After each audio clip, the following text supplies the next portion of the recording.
I'm online, but I'm not so sure about my guest.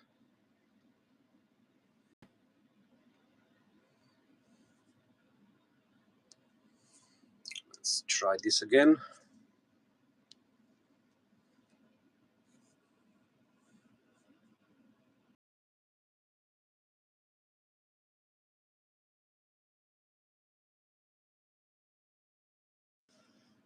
Okay.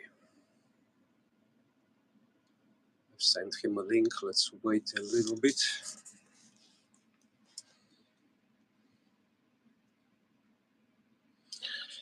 All right. There we go.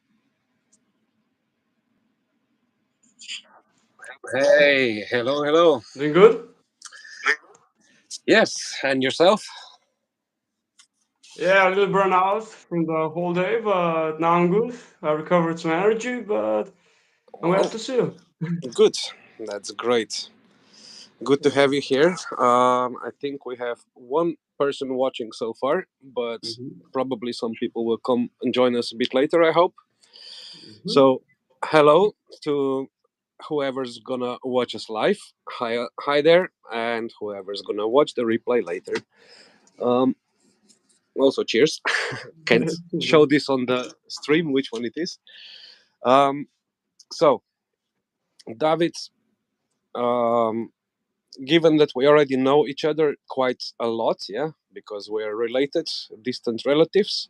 Mhm. Why don't you just go ahead and tell us a little bit about yourself first? Hi, Banjaxt. Um, why don't you tell us a little bit about yourself first? So, how old you are, where you come from, and a little bit about your life in general. Okay. Cool. My name is David. I live in Slovenia. I'm from Ljubljana, born and raised here. I'm 24 years old right now. About my life. Currently, I am interested into becoming a good magician and a good bartender. Yeah, those are my interests in which I would like to grow as a person, so I can work and make other people feel glad about my work. Yeah. Right? So, let me ask you first, when did you start magic? So, apparently, from what I saw, you're quite good at magic. You're still uh, making up some new tricks as far as I can see. So, let me ask you that first. Yeah. When did you start with magic? I started in magic when I was in eighth grade. Yeah, Eighth grade. How yeah. old were you then?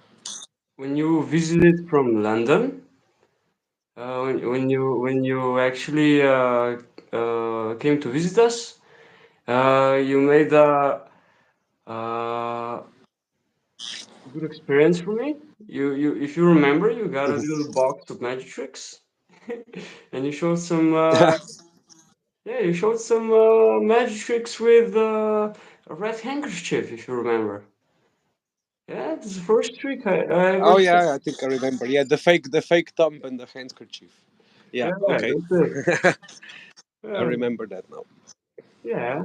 Well, the experience was nice, but when you left back home to London, you forgot your box in Slovenia, and Okay. I got my hands on that, you know. uh, yeah, I've figured Okay. out the thumb trick, you know, and I started showing it at school. It was fun to surprise people when we disappeared, you know. uh, and then I've started to get more interested in other types of magics, you know. Even my sister then later on bought me my first bicycle deck of cards, you know. Okay. Yeah. Uh, Um, so I guess we should in order to keep people entertained better, we should keep some some of your magic tricks for the end of the show. Um, and then when it comes to bartending, how far are you with that? I know that you've been now studying for quite a while and working a little already. So Yeah. how's your career progressing? My knowledge started. I got started on my knowledge on bartending when my friend actually helped me to finance the European bartending school, Hmm. and he opened the door to more knowledge about bartending. You know, I went to Right. Amsterdam, where you're at right now, Yes. and thank you for helping me there. But yeah, I've got a lot of knowledge from all the recipes to flavoring with the bottles, you know. And it was a good experience for me, but 1 month of learning that was not enough for me. uh, yeah, Yeah, it takes more to learn. But are you combining magic and bartending skills together? Are you preparing something like uh, that in life? I have that in my mind, to actually combine flaring with the bottles and actually magic, but I don't Cool. have enough experience yet for magic bartending because I have to get more knowledge. But here in Slovenia is hard to get experience from other people. You know, I have to do that all on my own through the internet and train myself. You know, and Yeah, yeah. sounds like hard work. But in the end, it's worth it, especially if you come up with something that only you can do. All right. Well, we promised um, our audience an interesting subject. So I've even done a little bit of research on YouTube and stuff, watched it, and I've realized that in terms of schizophrenia, that's the term that we most commonly know it, but there are so many different terms, and also there is a large spectrum of how this works. So let's first begin with your, let's say, the time. So when were you first diagnosed with the schizophrenia? Let's ask you that first. Can I tell the whole story? Well, let's first start. When were you just what was the age when you were first officially diagnosed? 18 when I was, 18. yeah. All right, so that was 6 years ago. All right. Now I would like to ask you to start with the beginning of the story. So clearly, as far as I know you, we know each other all basically, I know you all your life. To explain to the audience, David here is a son of my cousin, who is also one of the dearest and closest people in my life. So we've always been really close. So me and David are a bit like, you would almost say like a nephew and an uncle relationship, right? Um, where I found David to be extremely bright, talented, intelligent, and full of energy person until, of course, things changed. Now, I think David here owes us, David is properly pronounced in our language, but David in English. So whoever wants to pronounce it either way for themselves, that's both correct. So, David, please, would you start off before you started off with, before schizophrenia before you got diagnosed? Mhm. What were you doing in life and how did you get there? Because clearly you were not born with schizophrenia, and in your family as well as our family sides, nobody had it. So in your case it was caused by external factors, right? So there we go, the word is yours. Okay, yeah, to be honest,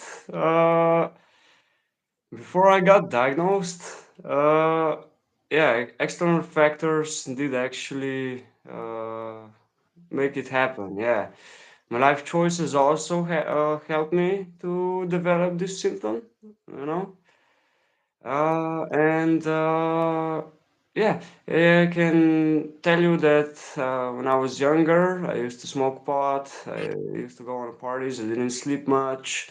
I didn't take very good for my mental health. I didn't take care for my mental health. Yeah. Yeah. Where did you also, apart from pot and not sleeping regularly, did you also drink or did you use any other drugs at that time? I did. I was curious. Uh, Okay. um, yeah, I was curious. I tried them. Psychedelics also, which I wasn't prepared mentally for them, you know. Mm-hmm. And they've kind of opened up how can I say, a window which I can look through, you know. Uh, Mm-hmm. so that helped me with seeing other people as they are, you know. Uh, Okay. yeah, but Um. how can I say? I developed schizophrenia when I went through the window Mm-hmm. and I actually start living in the world, psychedelic world that I've experienced. You know, I Okay. didn't. Yeah, if I can tell you, I've yeah, I've started to uh I start my patterns as I experienced on psychedelics, even pot. Mm-hmm. I've taken them in my life even without taking the psychedelics. I So remember. if I understand correctly, that there, whenever you were also sober, the overlap of the hallucinations and the experience you had while under the influence was somewhat overlapping into your reality. Is that what you're trying to say? Yes, Okay. I was thinking on the same mentality when I was on psychedelics, you know, even when I was sober. Okay. So could we say, in that sense, that you started noticing that your brain changed the way it behaves, so to speak, because of the drugs? Is For that, that. or because of the? Okay. Um, Now, to go a little bit to the basics of what is schizophrenia in itself. So there are certain symptoms, and what are the symptoms that you experience? Hmm. Do you still experience them, and what are the symptoms? I do. uh, Okay, so my symptoms are actually hearing voices. And when I was in the dark in my room, ready to go to sleep, I also mhm, had visuals, visual effects, like on psychedelics. okay. Yeah. So can you describe those visual effects a little bit? Of course, a lot of people most likely don't have the experience with psychedelics, and then also people that do have the experience with psychedelics might have a different perspective on this. So, can you please try and describe this a little bit to us? Okay, for the visuals, on psychedelics, for people Not the who, psychedelics ones, but the ones that you get when you go to sleep. So that's when oh, the the specific symptoms that you're ones. still experiencing. Yeah. Yeah, like when I turned out the light, my certain things on the walls start moving, you know? Uh, Okay. yes, some of the things were moving like the wind, you know, but Okay. my window was shut. There was no wind to move them. Hmm.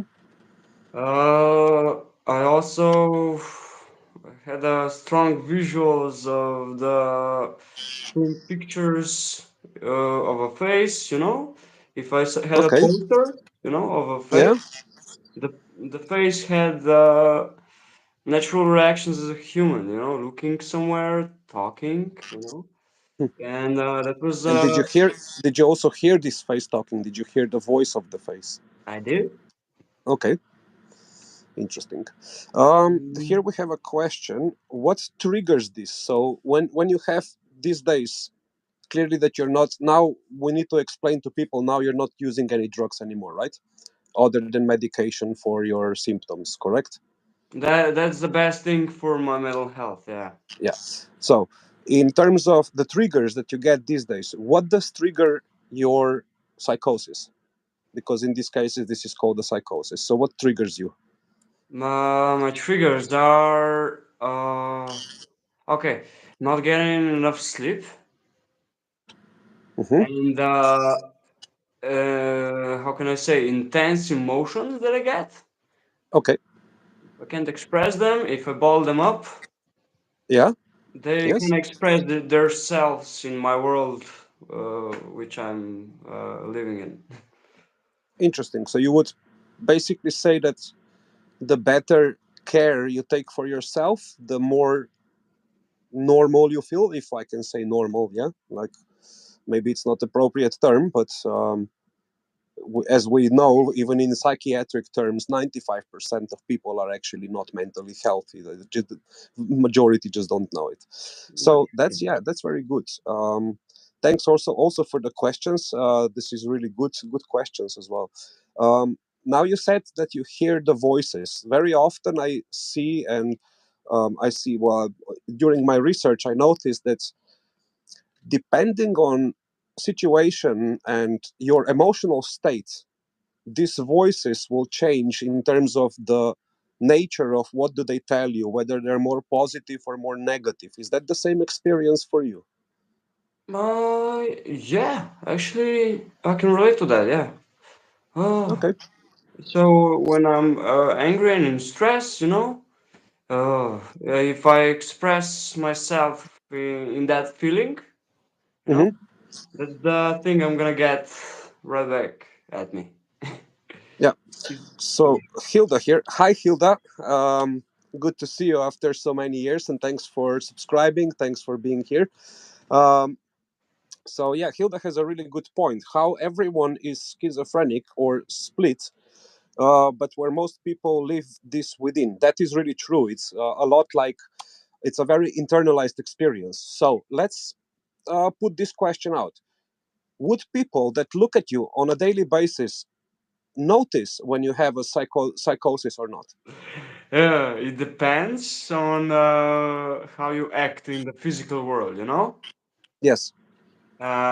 Just because I see the things are moving, I Hmm. know that other people don't see the same thing I do.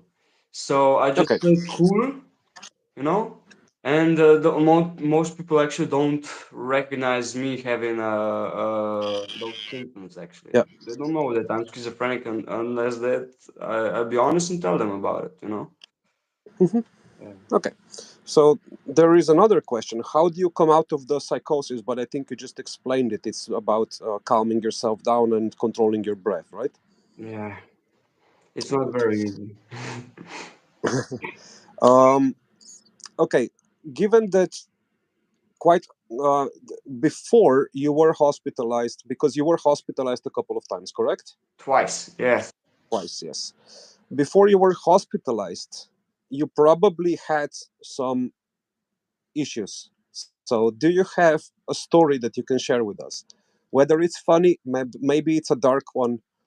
Either way, How did I do you got have a story? hospitalized? Yeah, the first time was actually funny, yeah, Well, for me. go ahead. Okay, so okay, when I got the first time I got the symptoms like in hearing things and moving things, that I saw that Yeah. happened, I was in a shock, and when I was in a struggle, I actually felt unsafe, and Mm-hmm. when I felt unsafe, the voices started to make me feel even more unsafe. You're in danger. Someone's gonna do something harmful to you, Uh, Mm-hmm. so I panicked. I panicked, and I wanted to run away from my problems. I've uh, grabbed my football. I wanted to Hmm. go to run away as far as possible, and my destination was Copenhagen. Okay, that's so you were in Ljubljana. Let's explain that. Yeah, right. You were in the middle of Slovenia at that point. Yeah. So that would be roughly 1,500 kilometers far away. Yeah, so I would All right. actually have to run for 55, no, 25 days straight, I think. Yes, without a break. Yeah. So what happened next? Yeah, I started to run with my ball, and I just thought to myself, damn, I got a long way there, I gotta get started. So I got my ball. I went running with my ball towards Copenhagen. It was fun for me. But I lost my, how can I say, sense of, how can I say, that you don't, I didn't care, I didn't care Yeah. what was happening around me. Yes. And I actually didn't went on the sidewalk running. I went on Yeah. the street, you know. On the And then street. If I remember you telling me this story correctly, you told me that you were actually running on what would be considered a highway where cars go at 140 kilometers per hour, whereas Slovenian culture of driving is that, well, 130 is the speed limit, and yeah. everybody drives around 140 or so. So Mhm. yes, it was an extremely dangerous situation. Okay, You know, what happened then? How did that actually turn how out. did this drama resolve itself? Yeah. Because I don't remember when you were explaining the story. I don't remember what happened in the end. So how did you Oh, what happened? Did they arrest you? Did you get arrested? Did you nothing happened get like that. hospitalized? Uh, No. I was running on the highway, yes, with the ball. I didn't feel in danger because I was running away from danger from back home. So yeah, I went from a place. I jogged like for about 30 minutes. You know Wow. that's quite a Okay. long distance. Yes, Yeah. uh, Yeah. but when I ended my jog, it was nighttime. I've called my sister, and I just said, I was running away from my life, can you go pick me up? In that Oh moment, yeah. my sister just told me, stay put, and it's gonna be okay. Okay. And meanwhile, I was calling my friend. If he can come pick me up, and he did. He and his friend drove me back to home. And Yeah. meanwhile, my mother came to me all in panic and shocked, uh, Of course. that my sister told me I was running on the highway with a ball. So the first instinct, as a mother did to make her son feel safe, was to go to a psychiatric hospital. That was the first time Of that course. I went there. And So, did you immediately get diagnosed with schizophrenia? So what happened there? okay, what happened there? When I went there, I was talking to the doctors and actually told them what happened. Not the way I felt, the way I've see The the way you world because experienced it, yeah? it Yeah. looked back. I was just telling them that I was running on the highway. Okay. Yeah. In yeah. Later on, uh, they gave my themselves permission to hospitalize me for my own good. Yeah, yeah, And I was scared of them because I didn't want to go to be in the psychiatric hospital. I didn't know of course. what I was gonna put myself into. So Hmm. yeah, three gorillas of nurses, actually grabbed me, strapped me on a bed, strapped me naked, put me on new clothes. and give me some antipsychotic drinks, now go to sleep, like shit. That's what happened when I first got hospitalized. That sounds terrible. I mean, yeah, Yeah, they don't do well with other people. They just want to get their job done. They don't actually care how they feel. yeah. This is maybe something also, yeah, because I've seen. I think were you in this hospital which is called Ljubljana Polje, right? Mm-hmm.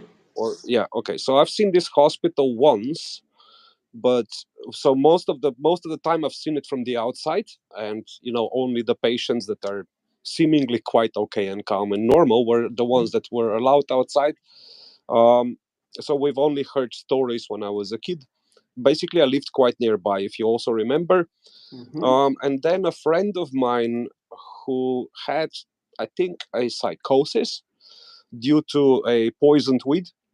Boy, So boy. he was smoking the kind of weed that was poisoned with rat poison. So his body reacted in multiple bad ways. Of course, he ended up in that hospital.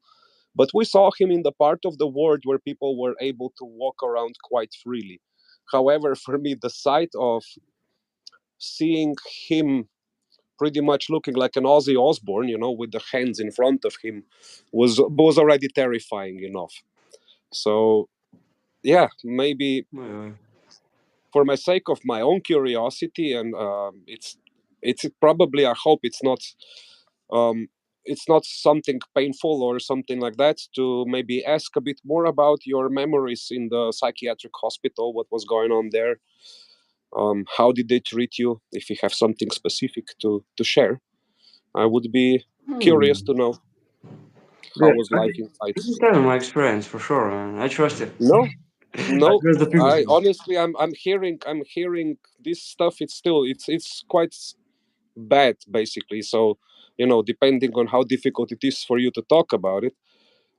But yeah, if there's something that you don't mind talking about, I would like to know a little bit more about what is a life inside like for someone like yourself, especially in Slovenian psychiatric hospital, because I don't imagine they do operate in modern ways yet.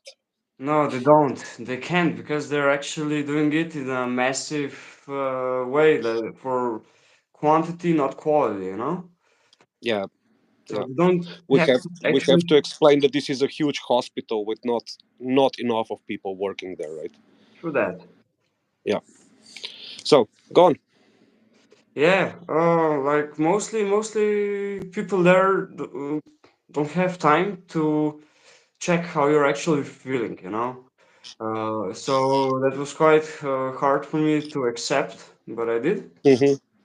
That a lot of people don't have time for your way of making you feel good, you know?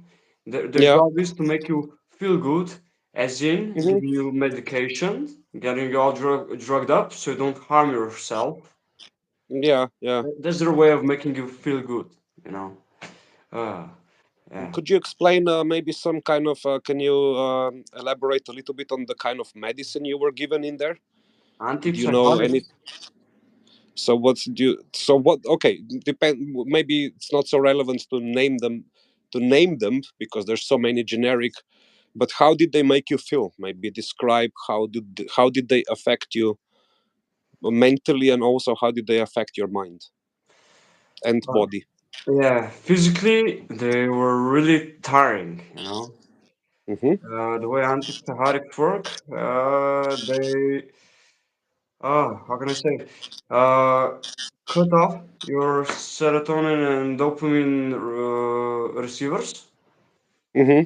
and because you don't have overflow of those hormones, your Yeah. brain starts to stabilize, so it doesn't burn out.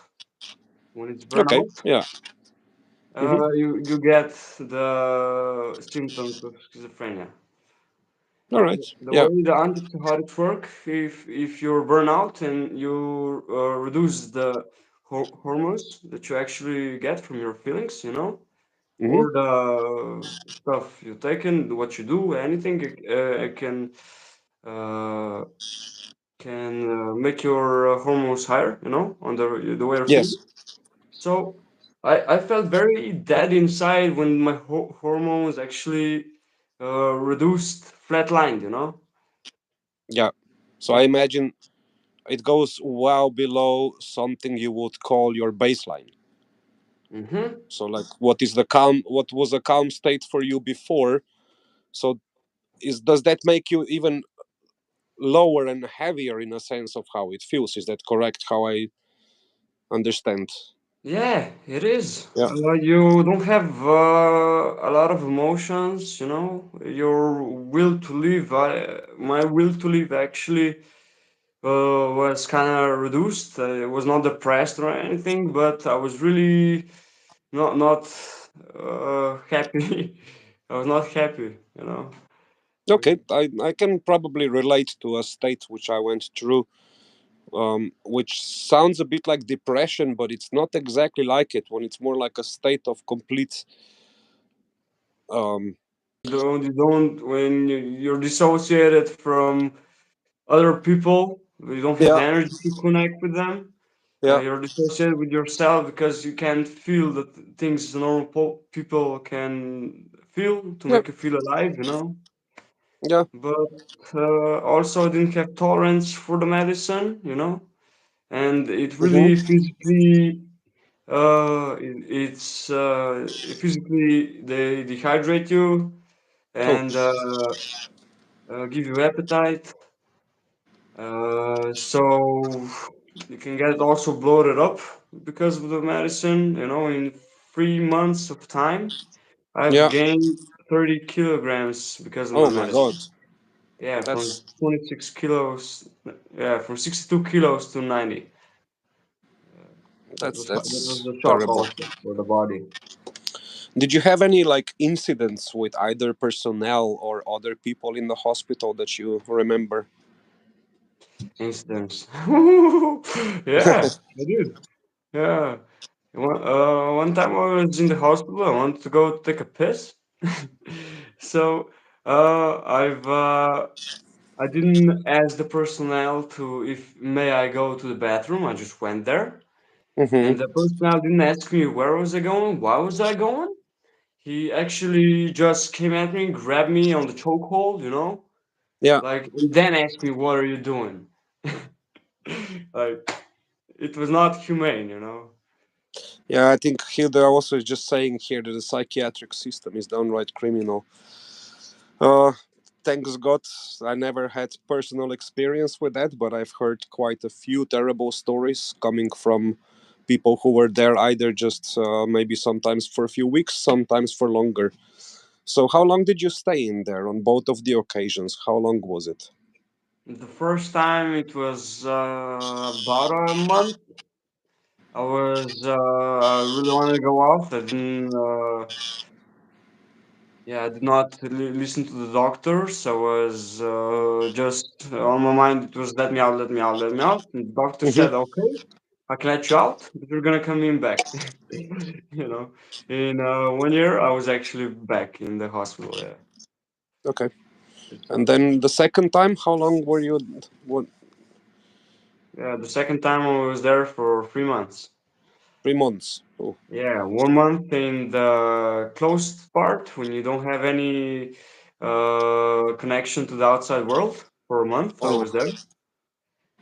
So Yeah, how did that feel? like I was in a prison actually.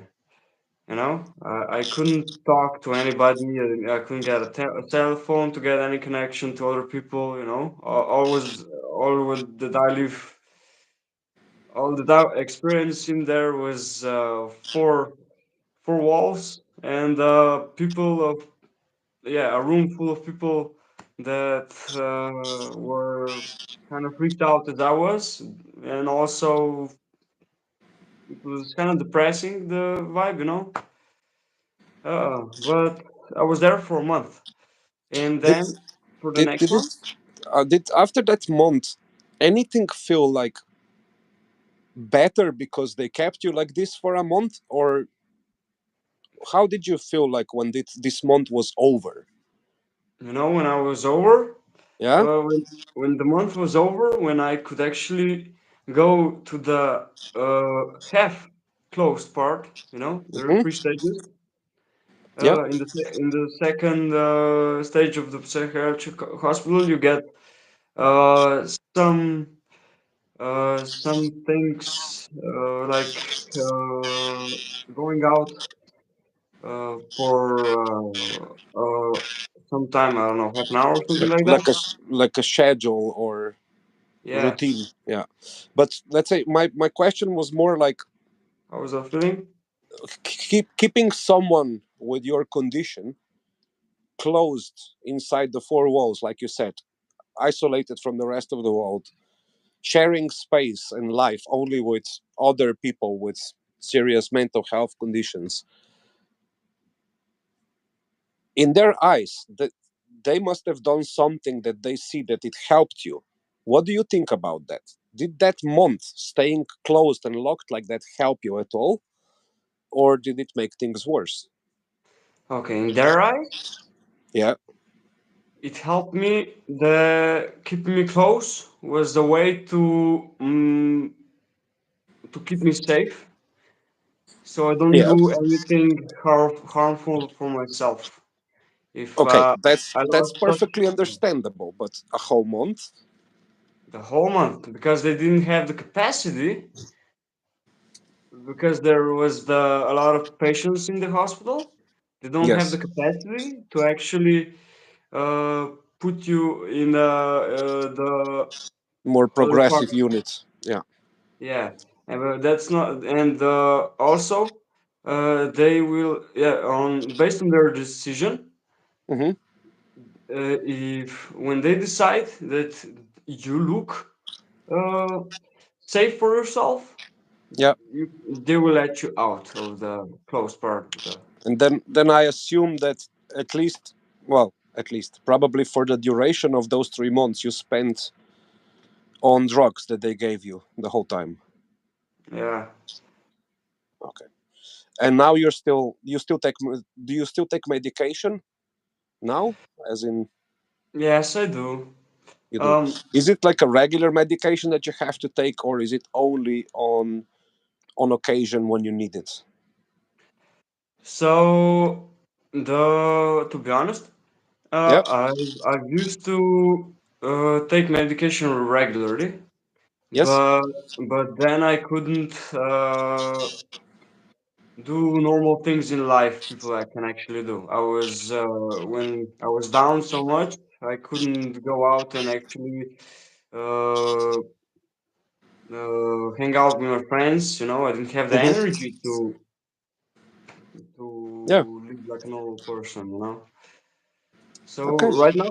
right now, since this New Year, I've gotten the courage actually to try living it without the Okay. medication.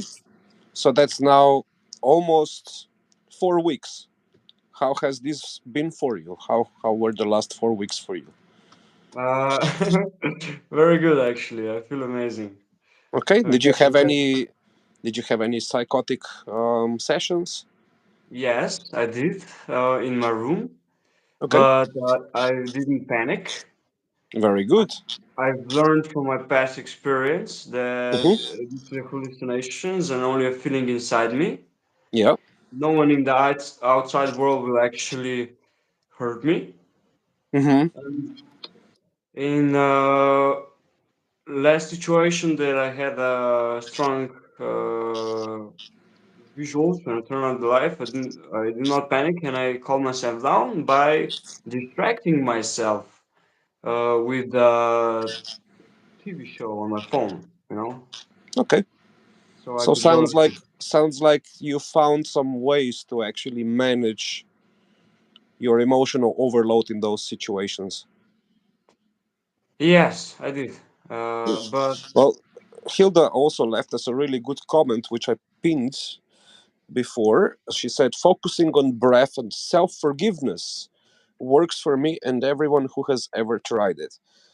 And I think, yeah, because as far as I could understand from other schizophrenics I also spoke to before in my life, that the hardest part were always the voices of guilt, the voices of Mm, shame and guilt, that those voices that basically attack your personality. true So that. is this where your self forgiveness also works for you? Um, What do you do? I tried it. Yes. It works to make me feel good about myself, Yeah. but in my relationships with other people, Hmm. um, I still don't feel as good as if I make well with the person to have a good relationship, Hmm. and then I can forgive myself on my own also to make myself feel better. Okay. So that's my way Well, of self-forgiveness, actually. I'll give you all of you guys here a new trick I found. Well, new trick, something to look from a different perspective about forgiveness, because forgiving yourself is still within an existence, within a shadow of your guilt. Now, whether we think we have done something that we should feel ashamed or be guilty of or not, that's not even important. Yeah? What really matters to remember and to know is that at that given time, we did everything we did with our best knowledge and with our best intentions. So when you look back at that moment, if you look at yourself, is there anything to forgive? Or do you finally have to accept the fact that we just keep learning? So this is something to think about, for everyone, especially you, Hilda. It's been years since I've been speaking to you. And it definitely helped me, because forgiveness is just another step in finding genuine self-love and self-care. And I believe, for me, to summarize a little bit what I've got from here, um, that most, including schizophrenia, that does not come conditioned with genetics or early childhood trauma and abuse, if it's caused by drugs and opens up later in life, is most likely something that any one of us could probably trigger at any point. Yeah, I agree. whether this is through abuse of drugs or maybe other situations, could be also just a lot of stress. Correct. So if we forget to love ourselves, people that, including myself, I know that there were moments under really high stress and constant stress and lack of sleep where my mind would almost operate on a level of, not that I would hear any voices, not that I would have any hallucinations, but the emotional pressure I was experiencing was just as difficult as, I don't know, hearing a million voices and not being able to find your own true voice inside of all of that. So yeah, I can kind of imagine, but for me it was just really hyper emotional. Um, Good. I mean, I definitely heard things that you haven't told me before in life, so this was really, really interesting conversation for me. Um, I would Mhm. probably ask our audience if they have any more questions, because I'm not sure if I did forget to ask anything. Do you think, David, that I forgot to ask you anything? Did you want to tell anything more? I want to agree with you on the point live if you live like you're gonna be kind to yourself and to be kind to others, to share that you're well, that you yeah, that you actually wanna feel good because the other person feels good, you know? Yeah. That's my reason to be happy.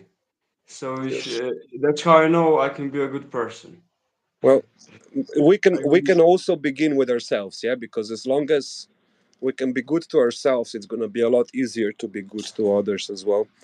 And there's nothing selfish or egocentric about self-care. For me, what's important lesson here is that, of course, clearly there are cases when maybe psychiatric interventions might were probably are still required, because God knows what happens to people in those situations and how it is. Even if you even when you explain it at your best, it's still really hard to imagine how it is, just not being able to realize what's real and not, um, and run around naked, or so to speak. True that. Um, Yeah, the point is that when you have a sense of self, you know, yeah. you get aware of how people actually feel your energy, you know. Hmm. So if I'm feeling good, you know, other people are gonna feel good, you know. Yeah. If I'm gonna feel bad, my job as a good person is not make sure that I don't put the bad feeling on the other person. Yeah. That's a So, very good approach. yes. So, even though if I'm overwhelmed with all the emotions and feelings I'm getting from schizophrenia, Hmm. my job is to make people good, so I can feel good. Yeah. And meanwhile, don't run in your underpants, like you said, Hmm. because then I will lost kind of like myself in the episode. Yeah. Yeah. It's really good. Let's say I do have one more question. If you had a moment of an episode that maybe you couldn't handle yourself, what would you do then? How would you find that safety? What do you do? Do you go and talk to someone that you feel safe with, or do you have a safe space? What is your best tip for the most difficult moment for anyone who is also experiencing the same challenges in I've life? tried to actually feel safe in a lot of ways, you know. Okay. For my emotions and feelings, if I don't feel safe, and if I have company of my sister, I say, I can express to somebody that means to me, I can express the unsafe feeling, and Hmm. because she knows and other people that are empathic, you know, they can feel my Empathetic. struggle, Yeah. they can give me support. So Okay. I'm thankful for that. And Good. if I don't have people around me, uh, the unsafe feeling, hmm, whew. Yeah, if I don't have people around me, and if I'm trying to express the some feelings, you know, Hmm. I actually, whew, kind of talk to myself and keep my hand on my heart to remind me that I'm here and the feeling helps. Talking to myself actually is talking to the voices. Hmm. If this connects to, uh, but I'm trying not to lose myself when I'm talking to the voices or talking even to other people. You know, Okay. it, so I'm kind of my safety is actually connection. You know, When you talk to the voice, do you just talk inside of your mind, or do you actually speak out loud? in my mind. Okay. But whew, yeah, I talk to myself in my mind because the voices aren't physical; they're mental. So you don't actually hear a sound, but it's just, you would say that there are different thoughts coming from different identities that you have in your mind. Well, yeah, I've learned how to, how can I say? I've learned how to recognize when the voices are physical Hmm. or mental, somewhere Okay, up so you there. actually hear. So when you hear a voice in your head, you actually hear a sound, right? I hear a sound, but it Hmm. doesn't. It's not. It's not. It's not real. Uh, So okay, look, yeah. because for example, there are people who can hear their own thoughts. So like if they think something, they can hear their own thoughts inside their head. I'm not one of those. For me, it's like silence. I close my eyes and I try to imagine things, and it's pretty dark. I'm learning how to visualize lately. There's something new I've discovered, some new techniques. So it's pretty wild to be able to sometimes see really vivid images inside my own mind's eye. But to be honest, it's one of the wildest things for me to just try to imagine that I would hear my own voice inside my head. It's just it's out of or any other voices. That would really scare the living crap out of me. I'm very honest about it. If you remember, in Amsterdam, we were on a drink, on a cocktail, and Hello, Genie. hi, Go Ginny. ahead. So I remember that you told me your opinion that I'm actually that my mind's eye Yeah, is actually open. yeah. So, I I've kind of experienced schizophrenia as Hmm. not as how can I say? Sickness or illness. Yeah. Yes, I experienced it psychedelically. So So you would say that it can be, in a sense, let's say for me, my own experience with psychedelics, other than the intentional bad trips, which I used for self reflective therapy, I would say. On mushrooms, whenever I had fun, you could say that you can see the world in a more brighter sense and different perspective, which might also be a little bit spiritual. Is that okay? that's it. That's so that could be fun. Talking a little bit about seeing the spiritual side of things. Have you ever seen any things or any entities that you would be like really sure that they were not part of your hallucinations, but that they actually exist? So we're actually talking about my beliefs. It's So not so much your beliefs. Maybe I don't know. Let's say my own research into these subjects was watching quite a long talk show about mapping the hyperdimensional realities, which is done through the um, longer DMT experience. So it's not ayahuasca, and it's actually DMT, and they administer it in the same way you would have the anesthesia. Mhm. So when you get an anesthesia, it has a certain amount of time when it depletes and it stops working. So in order to keep it going for longer hours, they will drip feed anesthesia into the blood system. So they discovered that they can do the same with the DMT. And when they were experimenting with different people, they realized that there are certain things that are very unique to each individual's belief systems, indeed, and their culture and their languages and all of their subconscious. But then there was a part where certain realities or certain hyper realities, hyper dimensions, and certain entities would be the same for everyone across the world, regardless of the Understand? language. Is that something Experience you that. experienced as well?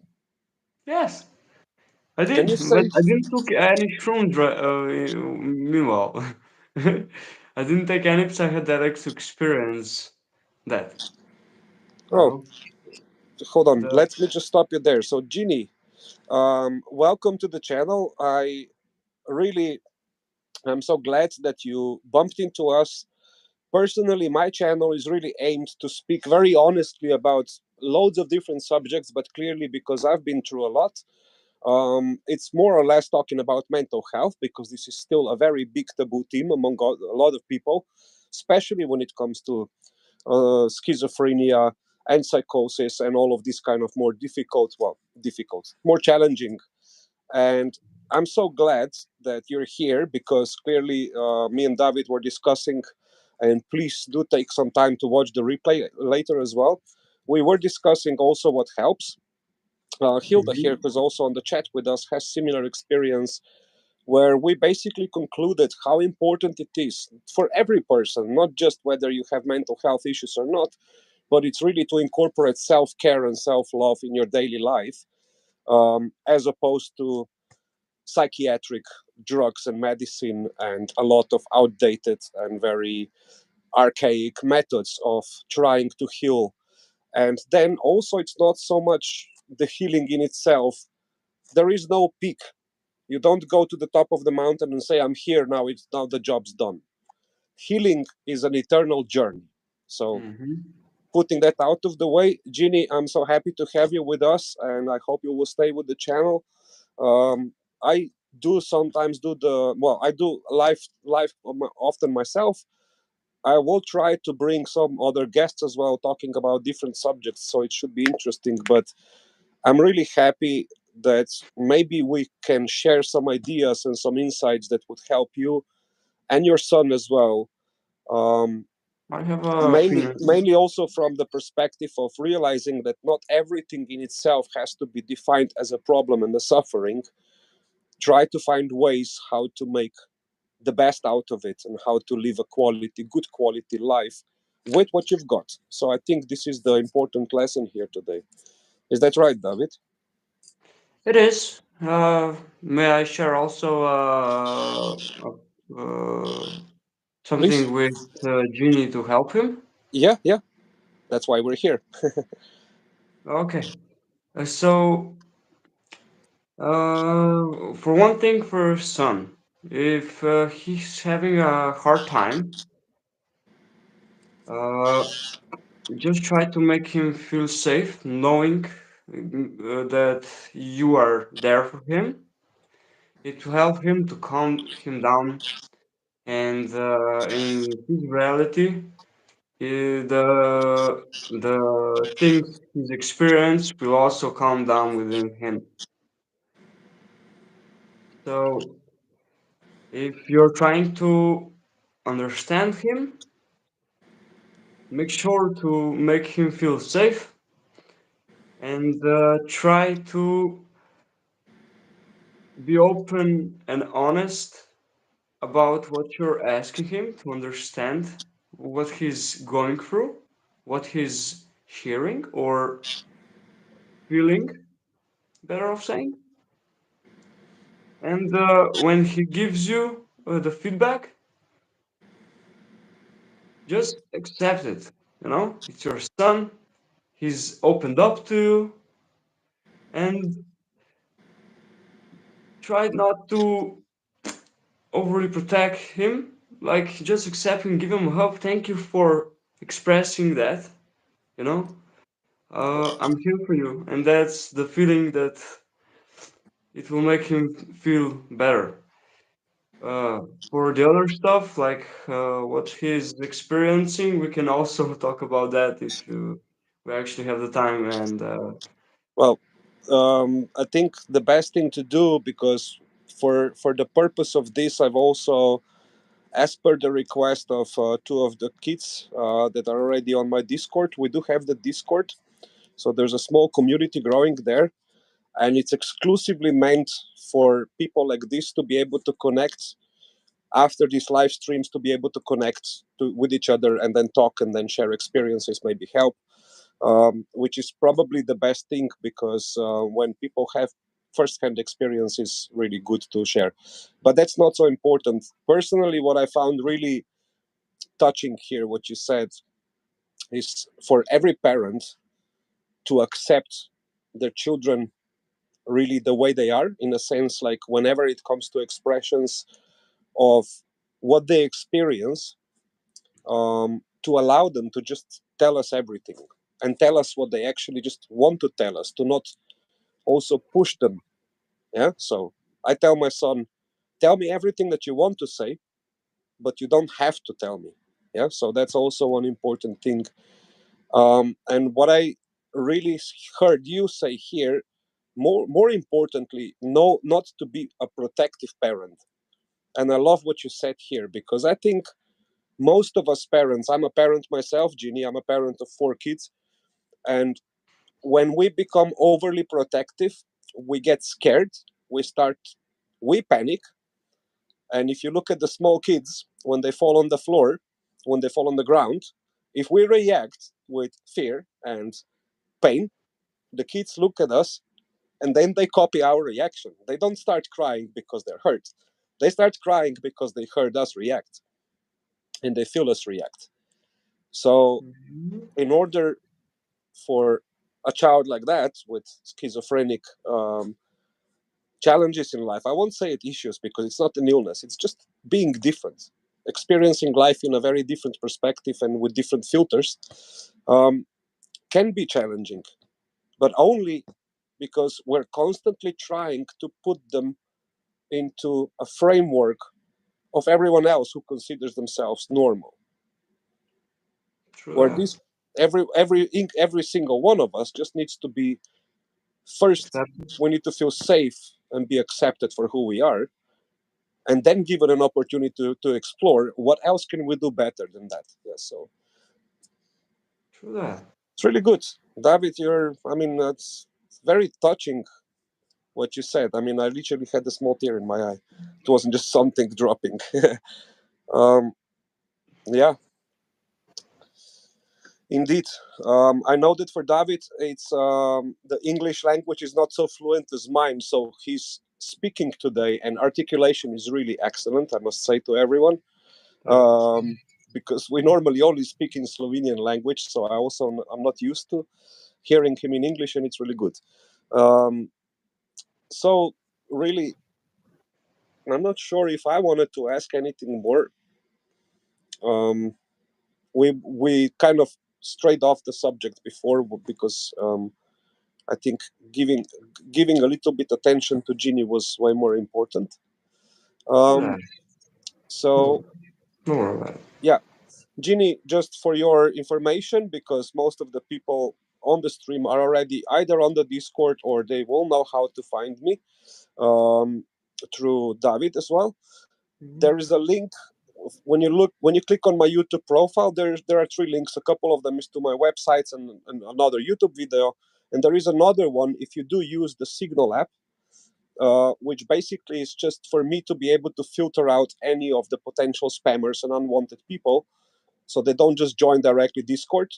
If you could, let's say, download the Signal app just for that, join that group, let me know it's you if you want to join our Discord, and then we can let you in. I'm gonna try to do something better about this access. Um, hey, Benjax, I can't really see from your name.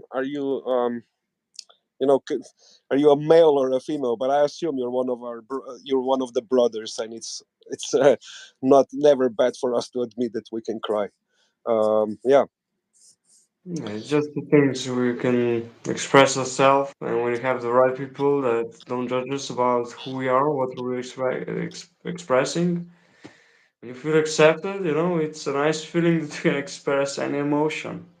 Did you okay? So another question: did you ever have like a bad experience with any of the friends or people that you actually really trusted? Let's say you explained to them that that you have schizophrenia or that you were diagnosed, and then they changed. They looked at you differently, or maybe discarded you or something like that. Did you have any bad Most experience? Mostly I have a good experience, and all the people actually still accept me the way I am. Oh, so nice. Um, some people were very worried about me. Mm-hmm. They were like, "Oh no, there's something wrong with you." They had the Yeah, need yeah, to help me somehow. Don't do that, don't do this, try to do that, but they don't know what I'm feeling. Don't know what's actually good for my mental health and yeah. What uh, makes you feel good? Yes. Yeah. yes. So Okay. I just try to explain them that everything good, I can handle myself. If I have the need to ask you for help, I will come up to you and ask you that I need help, I need this and that, or to make me feel good, you know? Nice. So, yeah, Yeah, that's mostly, awesome. I mean, I'm so personally, I'm so happy for you that you had such a accepting and loving environment, because it's kind of strange, you know. Well, maybe also that's my childhood was at the time of Yugoslavian war, so I think that all that violence and unnecessary hate was quite normal to see. mm, Um, I mean, basically, what I want to say is we both know that we're coming from a background of a culture where there's quite a bit of conservative views, and sometimes they're expressed quite aggressively and in a different manner than we're used to. More yes. often, yeah, Unfortunately, more often than not, yeah. fortunately, I've changed those patterns from my That's dad. very, yeah. That is true. I also noticed that a lot changes. Well, people around us react differently when we change the way we feel inside ourselves.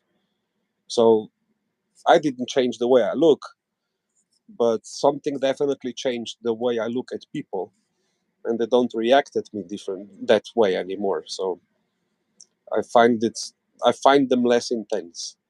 So Mm. well, Banjax, I'm so glad, and you're, you know, definitely one of the coolest members of the male audience here. Thanks for that. So I think, David, it's about time that we do something fun for our audience, right? Show Yeah. us, show us a magic trick, please.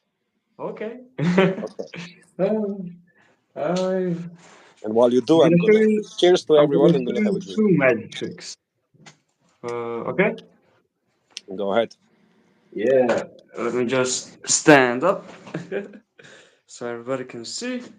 Okay, so you can't actually pick a card, you know. Well, So that's good. we're gonna pretend we're gonna pick a card. So I think, Ginny, are you still with us? I think. Oh yeah, but no, we're gonna have a 30-second delay. So it's gonna be me picking a card by saying stop, I guess. Yes. Okay, You stop. stop. There we go. This is your card. Okay. Remember it? Okay, okay. So Cool. I shouldn't tell it to you, right? I suppose. No, you don't have to. It Okay, doesn't matter if you tell me or not. I can still find it. okay. Okay. So your card is gonna go in the pack of cards, you know? Mm-hmm. So I can give them a little shuffle, you know, so it looks good. Do you remember when you said where you said stop? Yeah, I kind of remember. Okay, try to stop me at your card. Stop. There we go. And I hope that this is your card. It's not right. No, it's not. We're close. We're close. Getting there. Don't worry about it. As a magician, I can help. Okay.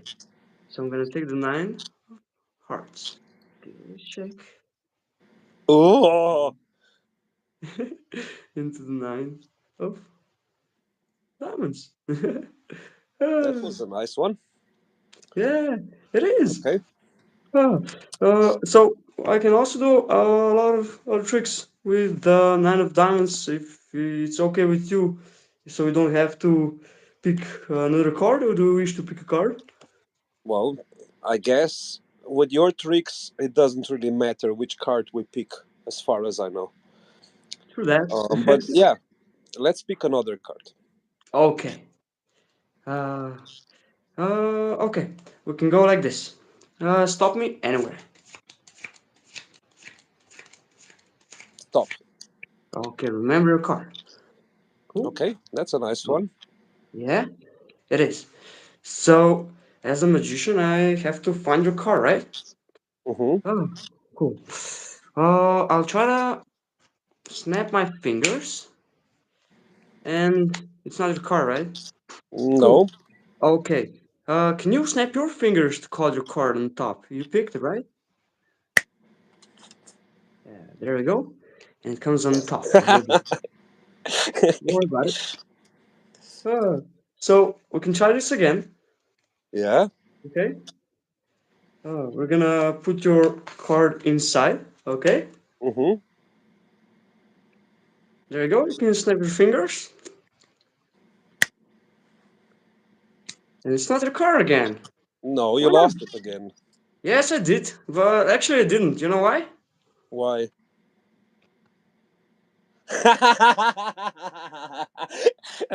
Bravo, bravo.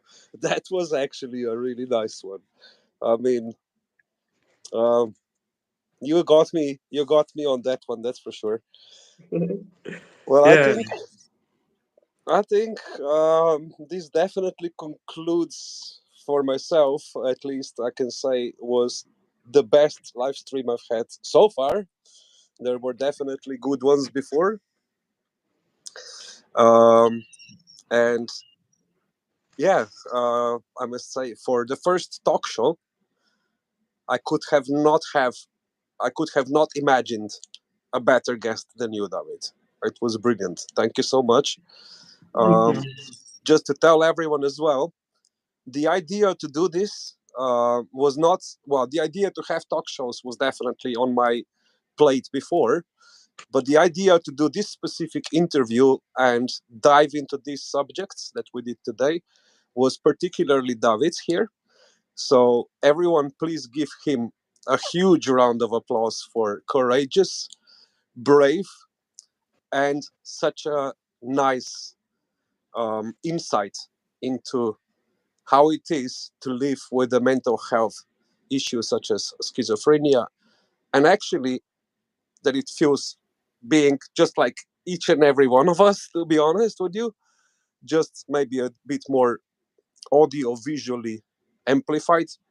But at the end of the day, to get to live, to learn to live a good life with whatever is pestering us, it all boils down to self-care and having someone close by that you can feel safe with.